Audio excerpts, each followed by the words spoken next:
vamos a hacer un pequeño paréntesis, vamos a hacer una pequeña pausa en el tema que tenemos de estudio, o mejor, en el texto que hemos venido estudiando, que es Filipenses. Hoy vamos a ver un tema. No me gustan los estudios temáticos, dicen que eso se hacen una vez al año y uno dura pidiendo perdón por ese sermón todo el resto del año. Entonces, vamos a revisar un tema y quisiera, para introducirnos en el tema, contar o compartir con ustedes una historia. Resulta, mis hermanos, que había una pareja de recién casados. No estoy hablando de mí, no estoy hablando de Santi tampoco. Había una pareja de recién casados y tenían por costumbre que el esposo hacía el café por la mañana y se sentaban ambos a tomarse el café, y ese espacio era un espacio en el que hablaban, se reían, contaban cosas en la mañana antes de resolver sus asuntos. Cierto día, la esposa, en el espacio del café, tomó su teléfono, revisó WhatsApp, vio que nadie había escrito nada, entonces entró a Facebook, no estaba clavada en el teléfono, solamente lo tenía y pasaba cosas, y terminó el momento del café. Al siguiente día ya no solo revisó WhatsApp, no solo pasó cosas al azar en Facebook, sino que ahora entró a Instagram. Ya no solo pasaba al azar, sino que su atención ya estaba, sus ojos ya no estaban en su esposo, sino en su teléfono. A la semana ya no veía por ver ni Facebook ni Instagram, sino que puso un video en YouTube. Estaba viéndose una serie. Entonces estaba tomando el café, estaba viendo la serie y su esposo estaba al lado. Pregunta, ¿la esposa ha sido infiel? ¿Ha sido infiel? ¿Ha traicionado a su esposo? ¿Le ha puesto cachos? No, no le ha sido infiel. Ahora, ¿su esposo ha sido desplazado? Sí, ha sido desplazado, ¿cierto? Hay algo que ahora ocupa el lugar que ocupaba primero su esposo. Hay algo. Mis hermanos, quiero que nos adentremos en el tema de la idolatría y revisemos con conciencia, con honestidad y con temor qué tan idólatra es nuestro corazón. Tendemos a pensar, mis hermanos, que la idolatría es un asunto casi que exclusivo de los brujos y de la iglesia tradicional, de la iglesia católica. Sin embargo, un recorrido rápido por la Escritura nos va a permitir afianzar en nuestro corazón la idea de lo peligroso y lo fácil que es terminar en una situación de idolatría. Quiero, mis hermanos, que pensemos si en la vida de un creyente es posible que haya idolatría. Hoy vamos a hacer algo diferente, vamos a estar parados en dos textos. El primero de ellos va a ser Colosenses, vamos a estar en un pasaje en Colosenses 2 y otro en Colosenses 3. Y vamos a estar revisando en Efesios 5.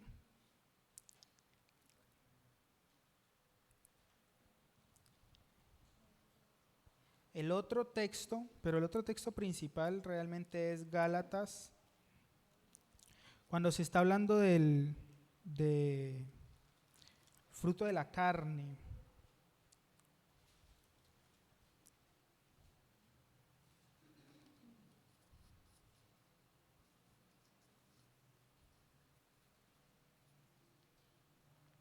Vamos a orar, mis hermanos, y empezamos con la lectura. Sí, Señor, es correcto. Y vamos a empezar con la lectura. Padre, delante de ti en esta noche nos presentamos a ti, dando gloria, queriendo sembrar en nuestros corazones la convicción de que eres único, irreemplazable, todopoderoso y suficiente en nuestras vidas. Te rogamos, mi Señor, a ti un corazón sensible. Te rogamos que a través de la obra del Espíritu Santo en nuestra vida, nuestro corazón pueda inclinarse a amarte, inclinarse a conocerte, inclinarse a rendir devoción a ti, inclinarse a rendir culto con amor a ti, Padre. Señor, te damos gracias porque antes éramos esclavos de la idolatría, ahora hemos recibido libertad. Pero sabemos, Señor, que aún después de haber recibido una libertad por el sacrificio de Cristo, es fácil tropezar, es fácil caer, es fácil fallarte, es fácil, Padre, que tu lugar en nuestro corazón sea desplazado.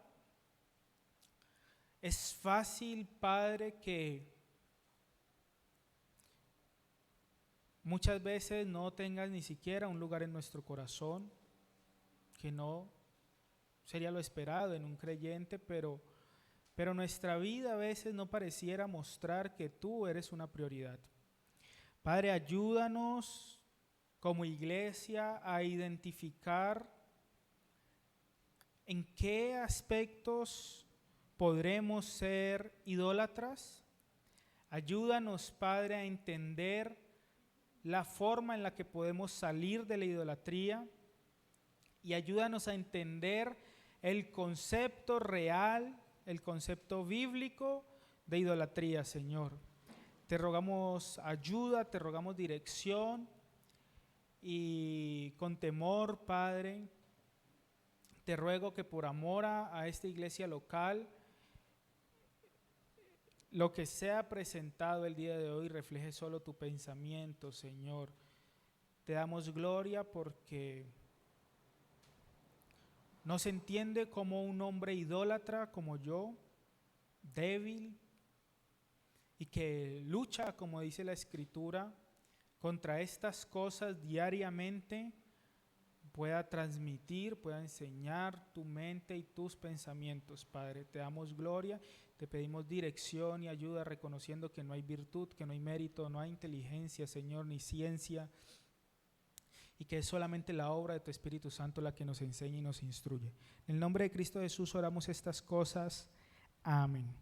Bueno, mis hermanos, lo primero que quiero plantear es: ¿puede un creyente tener idolatría en su vida? No hay que contestarlo por ahora, solamente para que vayamos sazonando la idea. Y lo siguiente que quiero transmitir es que la idolatría, o el criterio que vamos a utilizar para medir la idolatría, no son leyes. Podemos pensar cuando el Señor dice: no harán ídolos, no harán imagen, sino que la medida ahora para determinar si hay ídolos es lo que gobierna nuestro corazón. Así que quiero que abramos la Escritura en Colosenses capítulo 2, versículos 2 y 3.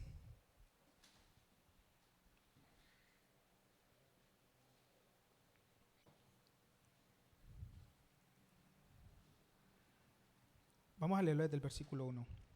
Porque quiero que sepáis cuán gran lucha sostengo por vosotros y por los que están en la Odisea y por todos los que nunca han visto mi rostro, para que sean consolados sus corazones, unidos en amor, hasta alcanzar todas las riquezas del pleno entendimiento, a fin de conocer el misterio de Dios el Padre y de Cristo. Y lo primero en lo que quiero que pensemos, mis hermanos, es, la imagen del versículo es: en la medida que tú entiendas, que tú comprendas el misterio de Dios y Cristo, va a crecer ¿qué? Va a crecer tu amor por este Dios. Principio básico: no puedo amar algo que no conozco. Yo tengo que conocer eso para poder amarlo. Y mis hermanos, ¿por qué traigo esto a colación? Porque la vida del creyente es como un recién nacido. El recién nacido está allí, él llora y a él no le importa los brazos de quién lo mecen, solamente que lo están meciendo. Una vez el niño crece y toma más conciencia, el niño empieza a pedir solamente los brazos de quién. ¿De quién? ¿De quién? De la mamá o en su defecto de su padre, ¿cierto? Pero en la medida que el niño crecía aún más, al niño lo toma un extraño de la mano y el niño ¿qué hace? Se va cuando está pequeño, pero cuando ya está grande, por ejemplo Samara, no creo que se deje llevar de la mano por un extraño. Lo normal es que oponga resistencia. Mis hermanos, pues en la misma medida el creyente cuando nace espiritualmente, por su inmadurez no puede discernir qué manos lo mecen. No puede discernir sobre qué se está refugiando. No puede diferenciar si la voz que escucha es la voz de su padre, la voz de su madre, aplicándolo al creyente. No puede discernir si la voz que escucha es la voz de Dios o la voz del mundo. No puede discernir si está dando adoración a un ídolo o adoración a su Señor. Por lo que el creyente debe iniciar una lucha, debe iniciar un camino para formar amor hacia su Señor, y esto se hace a través del entendimiento, a través de conocer a su Señor. Primer punto, necesitamos la madurez suficiente para amar a nuestro Dios, porque en la medida que el amor por nuestro Dios crece, el amor por los ídolos disminuye, es correcto. Donde Cristo, mis hermanos, no ocupa el primer lugar, ¿qué llena esos vacíos? ¿Qué llena? ¿Cómo? La corriente del mundo, es decir, ídolos, ¿sí? Si Cristo no gobierna mis finanzas, ¿qué está gobernando mis finanzas? Una devoción hacia ellas entonces. Por lo que es de sumo cuidado que nos encarguemos de cultivar amor hacia nuestro Señor, conociéndole, para que Él tenga preeminencia, tenga el primer lugar, y el amor hacia nuestro Señor nos permita cultivar o acunar ídolos. Vamos a ir a Gálatas, capítulo 5, versículo 16. Vamos a leerlo. Vamos a ver tres cosas de la idolatría. Vamos a ver la definición, la doble vida de la idolatría y el diagnóstico de la idolatría. Acá vamos a entrar a ver la definición. Vamos a leer Gálatas 5:16, dice: digo pues, andad en el Espíritu y no satisfagáis los deseos de la carne, porque el deseo de la carne es contra el Espíritu y el del Espíritu es contra la carne, y estos se oponen entre sí para que no hagáis lo que queréis. Pero si sois guiados por el Espíritu, no estáis bajo la ley.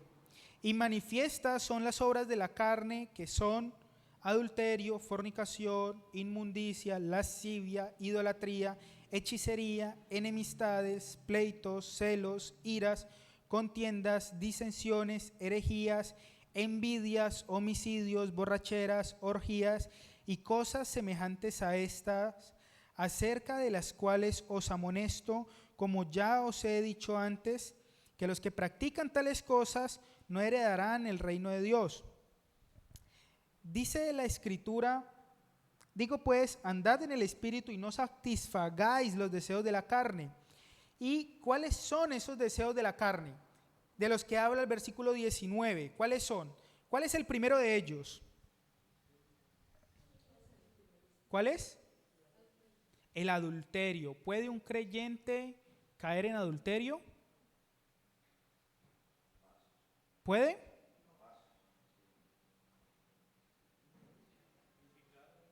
Es correcto, puede. Es una obra de la carne, puede hacerlo. O sea, no que debe hacerlo, ni que sea lo correcto, ni que tiene licencia para hacerlo, sino que por la naturaleza, por su naturaleza caída, por la lucha que tiene en su carne, es una conducta que puede hacer, y no se está hablando de que ha perdido la salvación, es un creyente, ¿sí? Es una obra de la carne en la que Pablo dice, cuídese. No tendría sentido que Pablo le diga a los creyentes, cuídense de estas obras, luchen contra ellas, si un creyente no las pudiera cometer. Simplemente esto no sería escrito. ¿Puede un creyente caer en una conducta de fornicación? ¿Puede o no puede? Sí puede. Y cuando hablamos de fornicación, a veces pensamos solamente en el acto sexual entre dos personas que no son casados, pero la palabra fornicación realmente refiere a todo acto de inmoralidad sexual. Entonces, podemos pensar en conductas sexuales desviadas, cualquiera que usted se imagine. Dice inmundicia o inmoralidad, lascivia, el deseo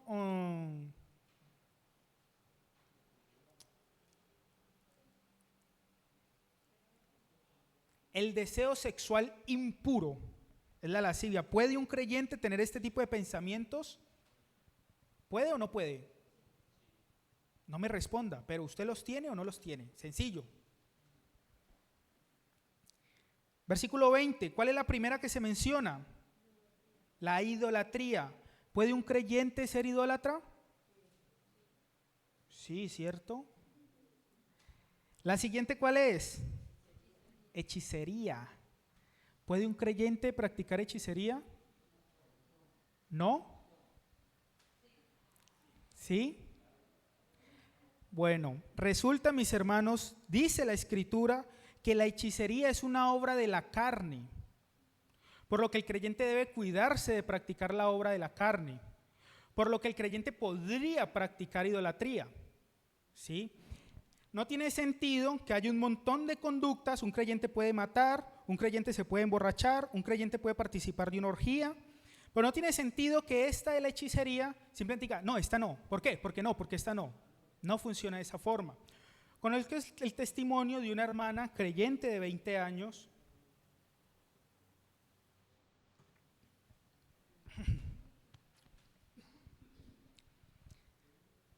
que tenía un ministerio para ayudarle a los hermanos a curar enfermedades. Resulta que la hermana, antes de creer a Cristo, era gregorianos, creo que se les llama. Son curaciones, pero son brujos. ¿Sí? Esto es hechicería. La hermana ha creído a Cristo, ha tenido una vida de servicio, ha mostrado frutos de arrepentimiento, pero la hermana se reunía con estos hermanos, los sanaba, y ella decía que eso era parte de su ministerio para el Señor y que lo hacía para darle gloria a Él. Hasta que un hermano la confronta y le dice, hermana, eso es hechicería. ¿Por qué está en hechicería ella? ¿Por qué? ¿Por qué? Está en la carne, ¿sí? Pero también es falta de discipulado. Nadie nunca le dijo, hermana, apártese de esa conducta. Cuando a la hermana le hacen el llamado de atención, ella se aparta de la conducta. Conozco otro hermano que ya no por desconocimiento, sino porque en el mundo acostumbraba a buscar su certeza, su esperanza, consultando a divinos. Y cuando las cosas en el Señor se ponían complejas y él quería una esperanza, quería una luz, iba donde estas personas. El hermano era algo con lo que luchaba y él dice, a pesar de haber creído a Cristo, esto funcionaba de la misma forma antes y funcionaba de la misma forma ahora. Son obras de la carne, mis hermanos. Este ya no era por falta de discipulado, era simplemente pecaba de esa forma, buscaba su refugio en otras cosas. Obras de la carne, mis hermanos.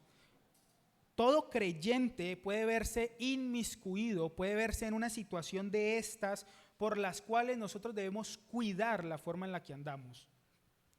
¿Por qué debemos cuidar la forma en la que andamos? Bueno, sigue la lista. Enemistades. Mira que la idolatría y la hechicería está al lado de la inmoralidad sexual y de las enemistades, pensando en la vida de iglesia con los hermanos. Está al mismo nivel de lo que nos parece escandaloso. La inmoralidad sexual y la hechicería uy, no, qué cosa tan terrible eso, y todos no han creído a Cristo y son pecadores y van a ir al infierno. Cuando tú lees la palabra siguiente dice enemistades, dice pleitos. Ahí cambia la cosa. Resulta que si he juzgado con tanta severidad lo primero, ¿por qué voy a cambiar el criterio en estas? Porque yo sí las practico, porque estoy familiarizado. Y a donde quiero llegar, mis hermanos, es cuidar las formas de idolatría que hemos naturalizado, que hemos aceptado y que nosotros sí practicamos. Dice, pleitos, celos, iras. Pero la ira no es tan escandalosa porque es que todos nos enojamos. Y yo le he pedido al Señor que me ayude a quitar la ira. ¿Cierto? Obras de la carne. Dice, versículo 21, como ya os lo he dicho antes, que los que practican tales cosas no heredarán el reino de Dios. ¿Quiere decir que el que tiene enemistades ha perdido su salvación? ¿Quiere decir que el que practica hechicería ha perdido su salvación? ¿Sí o no? ¿Sí? No, ¿cierto? ¿Qué quiere decir? Dice, mira, cuídate de estas cosas, porque los que practican esas cosas no van a heredar el reino de Dios, y tú fuiste rescatado de este grupo. Mira, no vuelvas atrás, mira, cuídate, porque por causa de esto ha muerto Cristo, y si Cristo ahora es tu Señor, tu vida tiene que mostrar su señorío, y no el señorío del poder maligno de Satanás o de la carne sobre tu vida. No se habla de perder la salvación.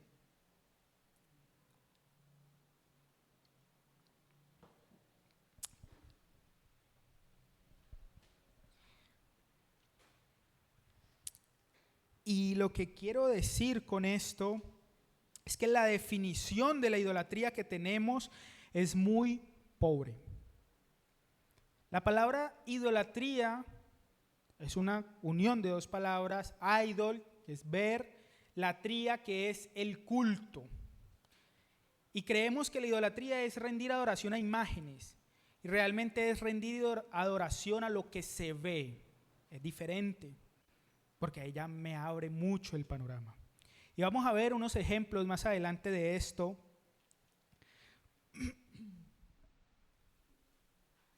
Y el énfasis que quiero hacer es, mis hermanos, si Cristo no reina sobre tus afectos, lo que reina son los ídolos, lo que tú ves. Eso se está llevando la gloria del Señor.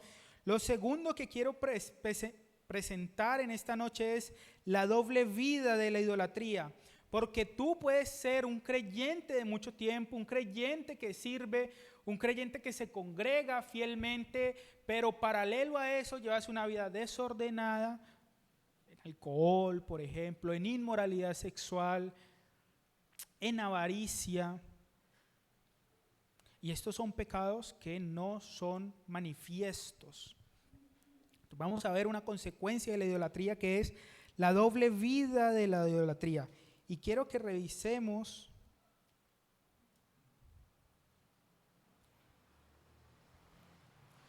Primera de Timoteo, capítulo 5, 24 y 25. Dice la Escritura: los pecados de algunos hombres se hacen patentes antes que ellos vengan a juicio, mas otros se les descubren después. Asimismo se hacen manifiestas las buenas obras, y las que son de otra manera no pueden permanecer ocultas.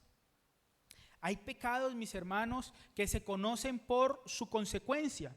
Ejemplo, hay casos de fornicación o de adulterio que se conocen por un embarazo o por una enfermedad. Se conocen por su consecuencia.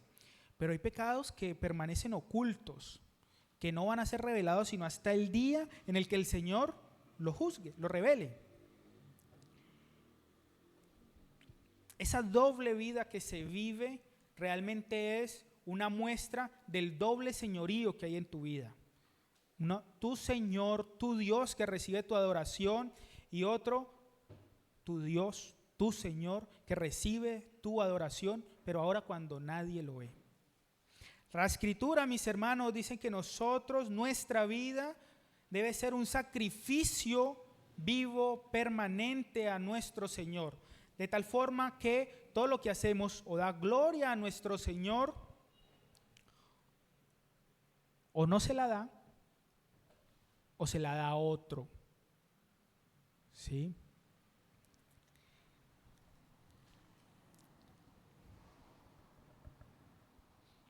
Esto, mis hermanos, es una gran contradicción.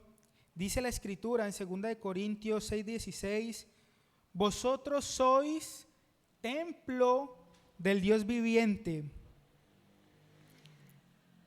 ¿Qué acuerdo hay entre el templo y los ídolos?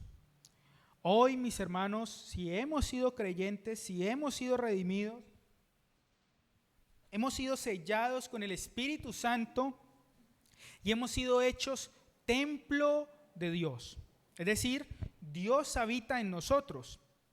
Ahora, ¿qué comunión hay entre el templo, entre el Espíritu Santo, que es santo, que te faculta para una obra santa y pura, con la idolatría que hay en tu vida? Quiero que veamos, antes de movernos, quiero ir a Colosenses capítulo 3, versículo 5. Dice la Escritura, haced morir pues lo terrenal en vosotros. Viene otra vez un listado. ¿Qué es lo terrenal que hay en nosotros? Dice la Escritura, fornicación, que ya dijimos, un creyente puede estar inmerso en fornicación, puede estar en impureza, puede tener pasiones desordenadas, o creemos que la ansiedad que nos produce, por ejemplo, los juegos de azar, que ahora son en línea también, es normal.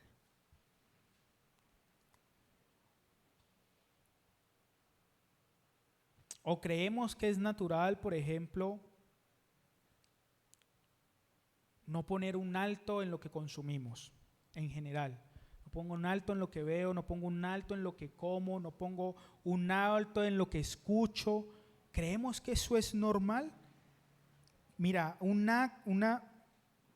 asunto terrenal que hay en nosotros son las pasiones desordenadas, los malos deseos y avaricia, que es idolatría. Y hay algo interesante en esto, y es que aquí dice la avaricia es idolatría, y de pronto se entienda fácil por qué la avaricia termina siendo idolatría. Porque la necesidad que tenemos de consumir, de ir más, de hacer más, un esfuerzo exagerado por tener cosas, va a mostrar que lo que dirige tu vida no es una esperanza eterna, no es un Cristo que te ha salvado, sino tu propia necesidad de ser, tu propia necesidad de adquirir, tu propia necesidad de controlar tu propio ego, que es idolatría. Y lo último que quiero que veamos es el diagnóstico de la idolatría, o cómo se manifiesta mejor en el día de hoy.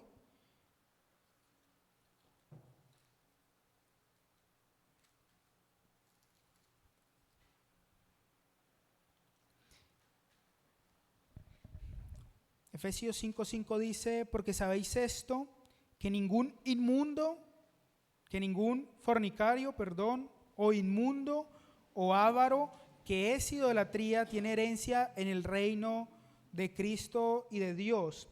Y en el otro pasaje que habíamos visto, pareciera que lo que es idolatría es solamente la avaricia, que es lo último.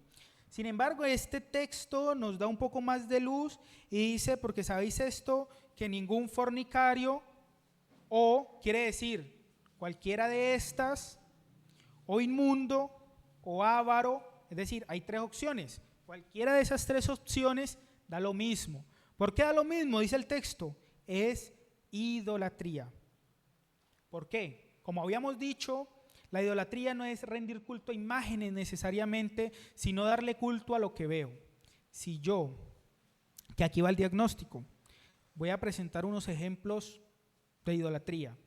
Yo estoy en Instagram, estoy contemplando una mujer que baila. lo que yo estoy viendo se vuelve objeto de mi contemplamiento, se vuelve objeto de mi devoción, me quita la atención, me hace querer más y más y más, y ya no es un video, sino que son 2 videos, y son 3 videos, y son 4 videos, y luego estoy haciendo cualquier cosa y estoy pensando en un espacio para seguir viendo más videos. Mis hermanos, nuestra voluntad, nuestra devoción, nuestro culto de Dios ha sido reemplazado, así momentáneamente, por rendir culto a lo que vemos, por rendir culto a nuestra impureza, por rendir culto a nuestro deseo desordenado. Eso hablando de la inmoralidad sexual. Pero, y las mujeres pueden decir, ay, pero eso solo los hombres. Bueno, que solo los hombres. Pero conozco a alguien en el trabajo que esa mujer todo el tiempo está pensando qué es lo siguiente que va a comprar. ¿Cuál es el siguiente vestido que va a comprar? ¿Cuáles son los siguientes zapatos que va a comprar? ¿Cuál es el siguiente curso que va a comprar? Y se desespera y le pagan y ya saben que se va a gastar todo lo que tiene. Y si surge algo que quiere y no tiene plata, se desespera por eso. Su vida se ha doblegado por el afán de adquirir. Su devoción es tener dinero para salir a comprar lo que ella quiere. Ese es su culto. Eso es lo que tiene su latría, su devoción. Había pensado en la sensualidad de las redes sociales como ejemplo de la idolatría. Había pensado en el afán por acumular cosas, de lo que ya hemos hablado. Necesito ganarme 3 millones de pesos. Te ganas 3 millones de pesos. Ahora que te ganas 3 millones de pesos, decís, necesito ganarme 5. Ahora que te ganas 5, decís, no, es que yo necesito 10. Y tu vida se convierte en una carrera por conseguir acumular más. Y eso es idolatría.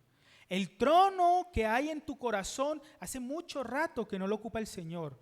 Lo ocupa tu propio deseo, tu propio ocio, tu propia satisfacción. Y mis hermanos, cuando vemos las obras de la carne o lo terrenal que hay en vosotros, como dice la Escritura, nada de esas cosas son desagradables. O sea, son inmundas, pero nada de esas cosas nos producen tedio. Es decir, si no hubiese algo de placer en el adulterio, no se cometería. Si no hubiese algo de placer en generar enemistad, nadie generaría enemistad. Si no hubiese algo de placer en acumular riquezas, nadie las acumularía. Por lo que, mis hermanos, un ejercicio sano está en cuidar lo que nuestro corazón anhela, porque eso va a decir a qué le rinde culto nuestro corazón.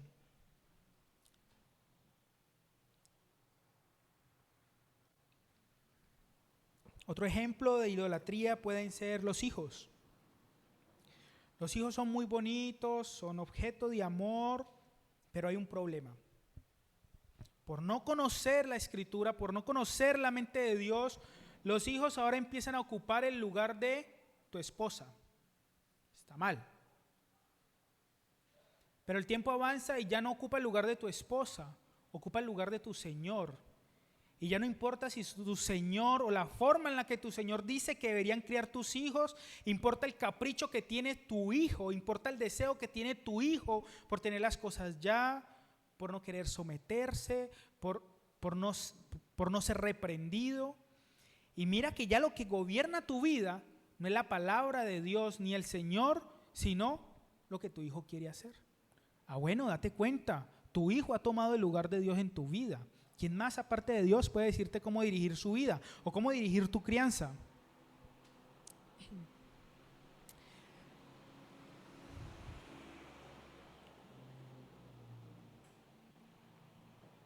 Si usted ha llegado hasta acá y no ha tenido problemas con la sensualidad de las redes sociales, con el afán por acumular, con que tus hijos ocupen, esta es la única en la que yo estoy tranquilo, que mis hijos ocupen el lugar de Dios porque todavía no los tengo.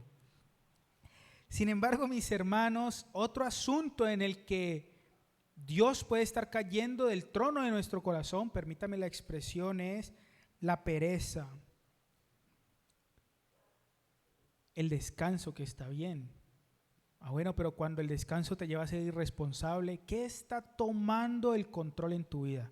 Ya no es el Señor que dice que tu hablar sea sí, sí y no, no, que hagas lo que tienes que hacer, sino mi descanso.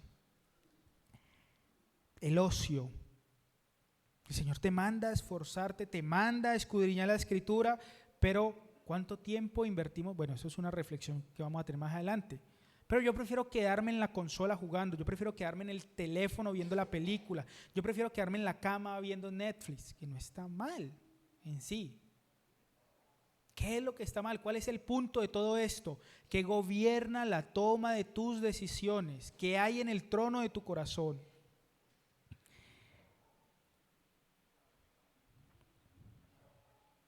El trabajo desmedido, los videojuegos, los deportes, las plataformas de entretenimiento, ¿qué gobierna tu vida realmente? Ahora, mis hermanos, para terminar, vamos a dar tres maneras de identificar si hay ídolos en tu vida.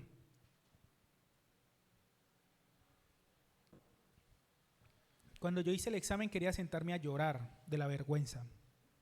Vamos a ver cómo les va a ustedes.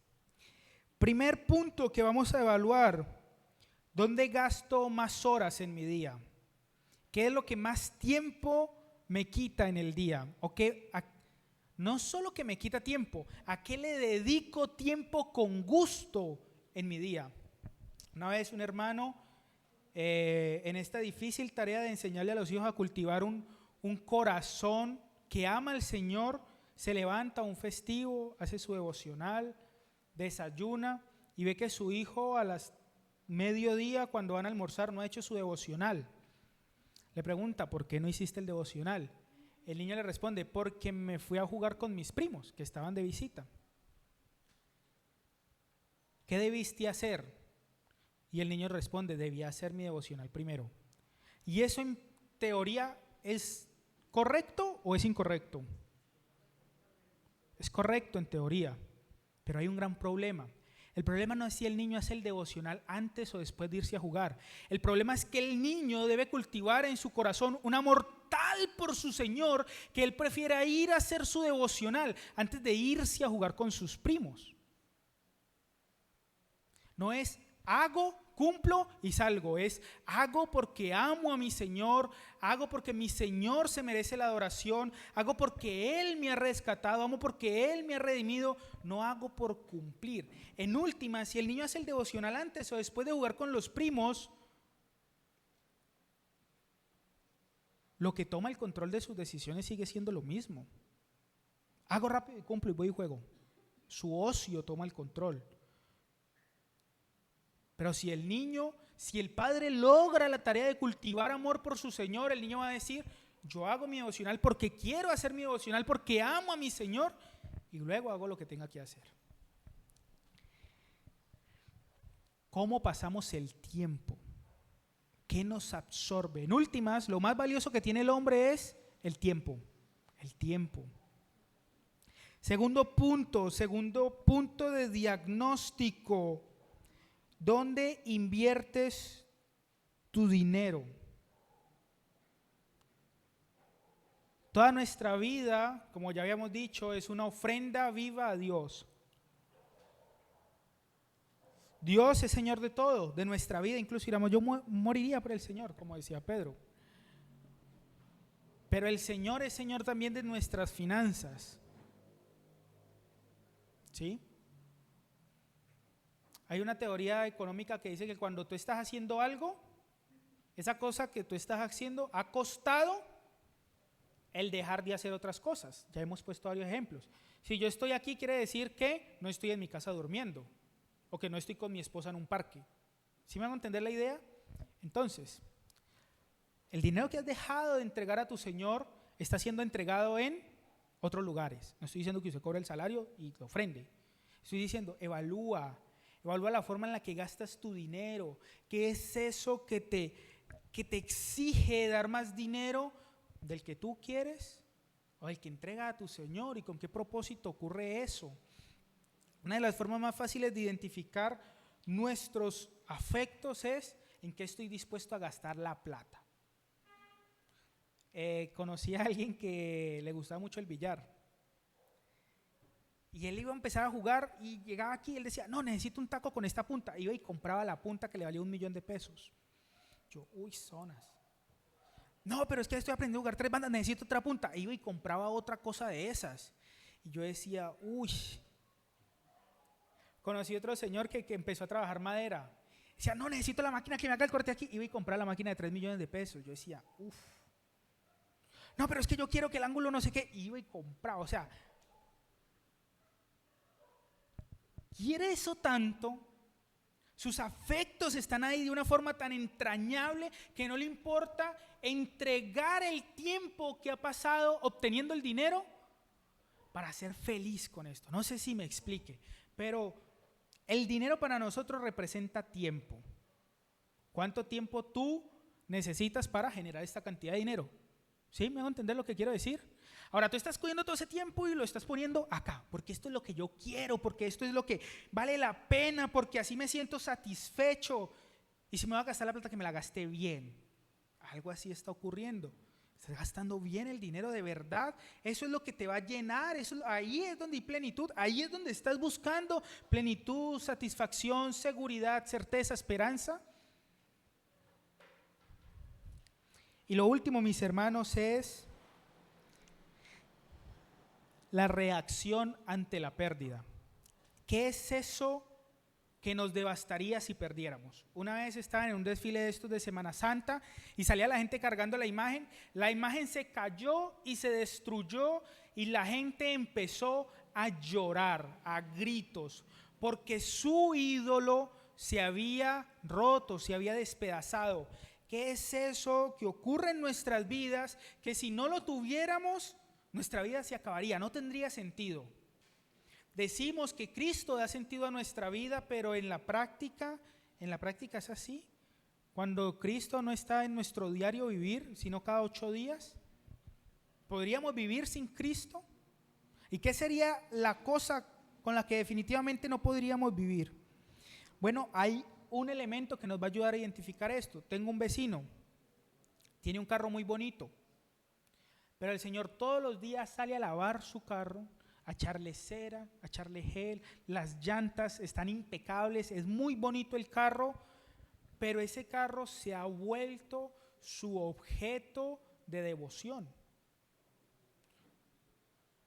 Ese carro se ha vuelto el objeto de su culto, está dispuesto a invertir su tiempo, está dispuesto a invertir su dinero y no quiero saber qué va a pasar el día, que ojalá no llegue, pero que ese carro no valga nada. ¿Qué va a pasar con él? Mis hermanos, hay una buena noticia. Este Cristo en quien nosotros hemos creído no se parte como los ídolos, no se los roban como los carros, no se va a dañar en un accidente, no se pierde como una persona en la que tengamos nuestras esperanzas. Este es un Señor eterno, mis hermanos, y por eso merece que nuestra adoración, que nuestra gloria, que nuestra vida, que nuestro tiempo, que nuestros recursos y que nuestra devoción esté solamente con Él de manera permanente.